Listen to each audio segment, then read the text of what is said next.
Ya, assalamualaikum teman-teman. Di sini kita akan bahas kembali inovasi untuk ekspansi industri pribumi gitu ya. Kali ini kita akan membahas beberapa pertanyaan yang masuk.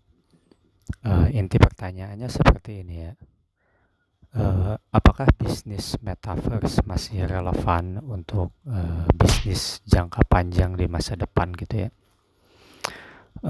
Bismillah, untuk menjawab hal ini sebenarnya sudah saya bukukan ya lebih dari 5 buku kalau tidak salah ya, tentang metaverse, autonomous car, dan juga tentang humanoid gitu ya.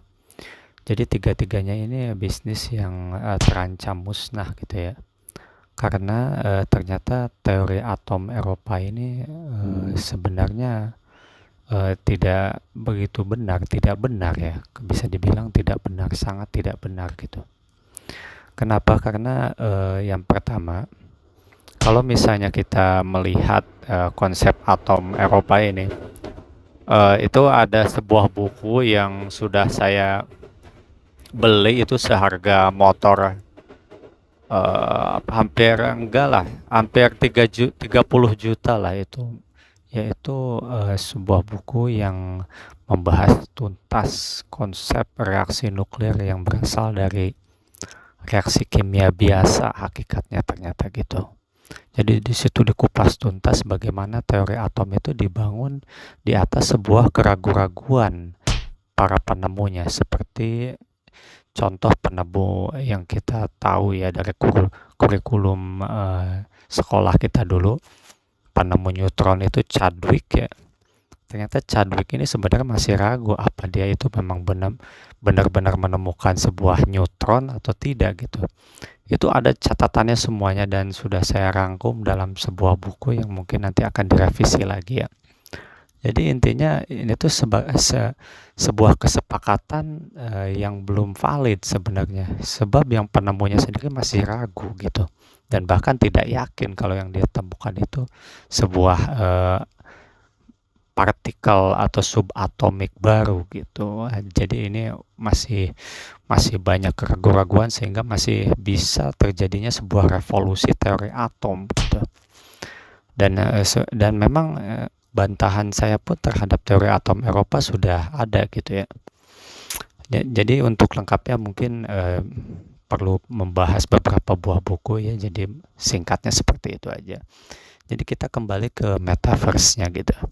Kalau metaverse-nya sendiri, bayangkan aja sekarang tuh infrastruktur hardware untuk menyokong Facebook yang hanya berupa tulisan ya, algoritma tulisan dan sebagainya, belum dalam bentuk grafis gitu. Paling tidak dibutuhkan untuk seluruh dunia mungkin lebih dari 70.000 server ya. Karena misalnya satu negara itu, negara yang belum padat penduduknya, mungkin paling tidak 20 server gitu yang menyokongnya, kurang lebih ya. Sehingga bayangkan saja untuk mode grafisnya paling tidak 10 atau bisa jadi 100 kali lipatnya diperlukan server dari yang ada sekarang ini. Dan itu emang seperti hal yang mustahil gitu ya untuk diwujudkan, karena memang dalam sebuah bantahan dari Harvard Business Review gitu, hal serupa yang dilakukan oleh kalangan teknokrat Eropa seperti halnya autonomous car itu kan diperlukan server juga untuk kecerdasan buatannya untuk mengatur laju mobilnya gitu kan. Itu paling tidak, karena mustahil gitu secara infrastruktur juga, karena pendanaan dari mana untuk sebanyak itu gitu. Server yang sekian ratus kali lipat untuk mengkoordinir sebuah algoritma gitu. Karena itu bisnis metaverse ini ya, makanya ya bisa dibilang sebuah utopia yang tidak akan pernah terwujud sampai hari kiamat. Karena dari kemampuan prosesornya sendiri sudah tidak dimungkinkan kecepatannya, apalagi dari segi hardware secara jaringannya gitu. Dari segi prosesornya sendiri sudah tidak memungkinkan.